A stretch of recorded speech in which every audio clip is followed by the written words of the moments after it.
Hello po sa inyong lahat mga ka-crypto. Ako po si Pinoy Crypto Trader at sa video na ito ay atin pong pag-uusapan dito ang tungkol po sa banning ni Binance dito sa Pilipinas.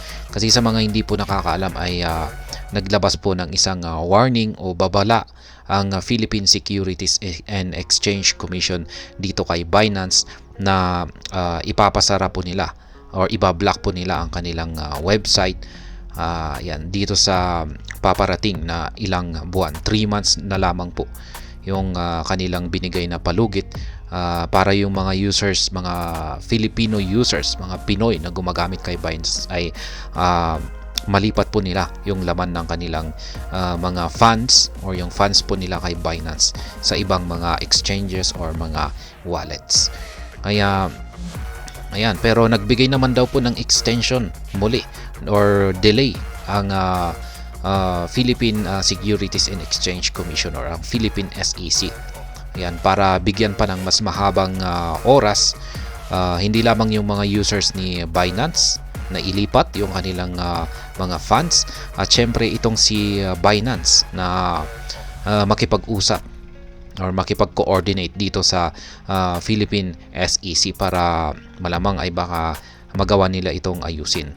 At ayan, bago po muna tayo magpatuloy ay nais ko lamang po munang bigyang linaw ang aking disclaimer kung saan ang nilalaman po ng video na ito ay hindi po ito isang financial advice. For education and information purposes lamang po ang layunin nito. Maliban po dito ay nais ko na rin pong magbigay babala na wala pong kahit anumang group chat ang Pinoy Crypto Trader. At ayan, yung latest po na nakalap ko po ay mukhang dahil sa nagkaroon po ng implementation na delayed yan sa banning ng Binance dito sa Pilipinas ay mukhang sa March 29 po 2024 magaganap ang banning na ito.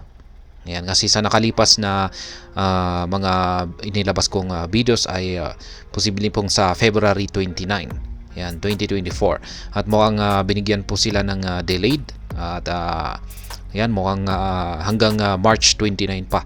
March 29, 2024. Ngayon ay meron pong kumakalat na report na nakikipag-usap na daw po ang Binance sa Philippine SEC para ma-resolve or magkaroon po sila ng solusyon na itong si Binance ay papayagan na makapag-operate ng legal dito sa Pilipinas. At ayan, sa ngayon ay patuloy pa rin po sila sa kanilang pag-uusap at hindi pa nila inilalabas kung ano nga ba. Siguro ay baka nag-iisip pa sila ng paraan kung ano nga dapat yung kanilang kailangan gawin dito. Kaya hindi pa sila naglalabas ng mga statement or mga yung naging resulta ng kanilang usapan. Siguro kung malapit na po siguro yung deadline or yung nakatakda na pagbablock sa mga websites at saka applications ni Binance dito. And saka po nila siguro ilalabas yung resulta ng kanilang usapan kung nagkaroon ba sila ng solusyon or meron ba silang yan. At yan, posibleng kung pag nagkaroon po sila ng magandang usapan ay baka pagbibigyan po si Binance na makakuha ng kanyang lisensya. At yan po yung talagang tanging paraan para makapag-operate siya dito sa Pilipinas. Kaya ayan, dito po ay meron po akong nabasa rito ay Reddit na isang maganda pong maganda po yung kanyang shinare na kanyang pananaw dito sa nagaganap na pangyayaring ito kay Binance. Ayan, siya po si What the If TGP. Ayan, at yan po yung ating aalamin po natin din yung kanyang pahayag rito. Sabi niya rito ay the SEC's recent announcement against Binance stating they will ban the app and website in 90 days is complete BS. The SEC can't do that without court orders and highly unlikely get that website banned.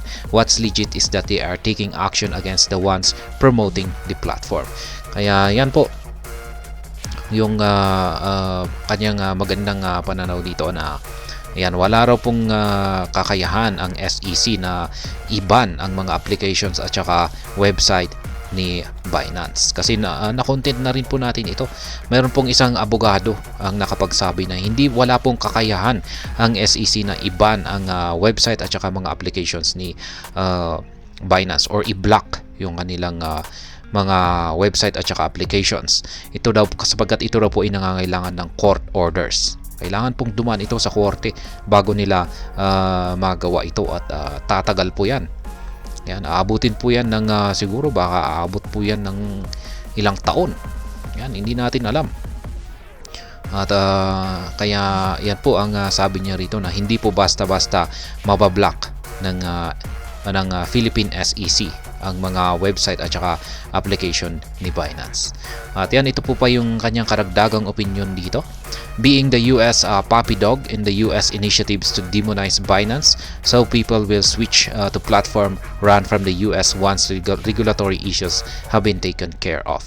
This will corrupt people taking advantage and possibly get a big payout as well as like in the US. Ayan, meron po siyang inuugnay po niya sa mga regulatory, mga financial regulators ng mga ng bansang US. Local platforms bribing leaders here so Filipinos will switch to their platforms. Binance has been trying to get regulated since it started here, but since our leaders are imbeciles and doesn't know about this tech, it can't seem to move forward. Kaya yan po talaga yan. Mukhang yung mga local platforms daw ay nagbibigay daw po ng bribe yan sa mga leaders. Yan, para yung mga Filipino users ay lumipat at gamitin yung mga local platforms na ito. Ayan, at alam naman po natin na si Binance, na content ko na rin po ito, na si Binance ay matagal na po siyang sinusubukan niyang kumuha ng lisensya dito sa Pilipinas. Pero talagang hindi po siya pinagbigyan. Ayan, maski pinagbigyan naman sana ay pinagbigyan siya noon kasi siya yung may pinakamalaking users. Ayan, mga Filipino users. Ayan, hindi daw po kasi siya umabot sa deadline. Ayan, maski siya sana ay pinagbigyan na siya na makapasok maski hindi umabot siya sa deadline. Maski binigyan lamang po siya ng consideration. Ayan, there are no regulated crypto trading platforms in the Philippines including Coins.ph or PDAX. Both of these local platforms does not have license to trade securities in crypto as well. Kaya ayan, ayon po sa kanya ay wala daw pong regulated na crypto trading platform dito sa Pilipinas. Maging itong si Coin.ph at saka si PDAX ay wala po silang mga lisensya na makipag-trade ng securities, to trade securities sa mga crypto. Kaya ayan, why is it that Binance is the only one being targeted by the Philippine SEC? It's because Binance is at the top and the owner is not from our country or in the US. Kaya ayan, bakit kaya si Binance ang tina-target ng Philippine SEC? Ito nga ba ay dahil sa si Binance ang nangungunang crypto exchange at ang kanyang yung may-ari nito ay hindi po siya dito sa ating bansa or sa bansang US. Kaya ayan. Pero sa tingin ko po rito ay ayan, alam naman po natin siguro kung bakit si Binance yung tina-target at yung mga maliliit ay hinahayaan lamang. Yan, alam naman po siguro yan. Hindi ko na kailangang ipaliwanag yan. Crypto is the future in our country and the US are now interested in it. First thing they need to do is make sure they control the market by trying to destroy the current leading platforms they do not own. The Philippines is the USA's puppet and does whatever they command.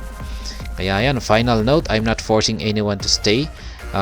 Do what you must with your asset. If you want my opinion, better buy a cold wallet instead of using any of our local platforms or wallet, because not only do they charge monstrous fees, they also not as secured as you think, especially Coins.ph.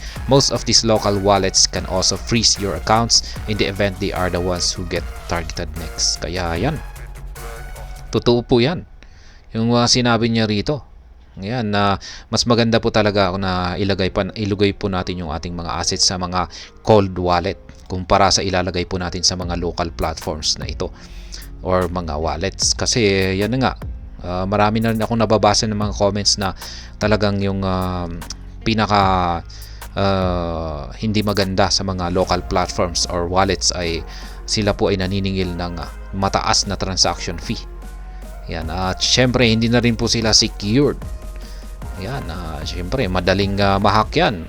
Marami po tayong mga balita na yung mga maski nga yung mga matitindi na mga wallets sa overseas, yan, yung hindi po rito ay nagagawang i-hack ng mga hackers. Ayan, dito pa kaya yan, para sa akin rin ay hindi po ako kampante sa mga security ng mga local exchanges natin dito at saka maging yung mga wallets natin. Ayan, para sa tingin ko ay napakadali po nilang i-hack kung pag talagang yung mga matitinding hackers po talaga ang gagawa nito ay ayan, hindi po ligtas yung ating mga assets. Kaya yan, maliban po dyan ay pwede na rin daw po nilang i-freeze yung ating mga funds yan sa mga local wallets at mga local exchange na ito kung sakaling may nangyari po sa kanila. At kung pag nangyari yan ay hindi na po natin makukuha yung ating mga assets dito.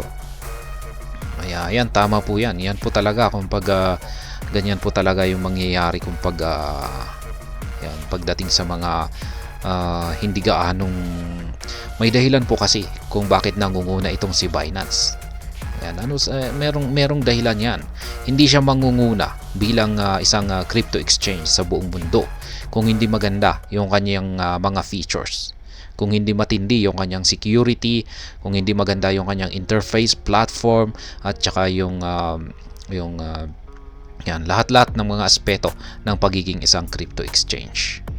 Kaya ayan, yan po ang update natin kay Binance. At hanggang dito na lamang po tayo sa video na ito. Sana po ay inyong nagustuhan ang aking paliwanag dito. Kung inyo po itong nagustuhan ay pakiclick lamang po ang like button nito. Para naman po sa mga bago lamang dito, kayo po ay aking inaanyayahan para mag-subscribe. Pakiclick na rin po ang bell icon nito dahil ito po ang siya magsisilbing notification nito sa mga bago kong videos na akin pong ina-upload sa aking YouTube channel na ito. Marami pong salamat sa panonood, ingat po tayo lagi at God bless po sa ating lahat.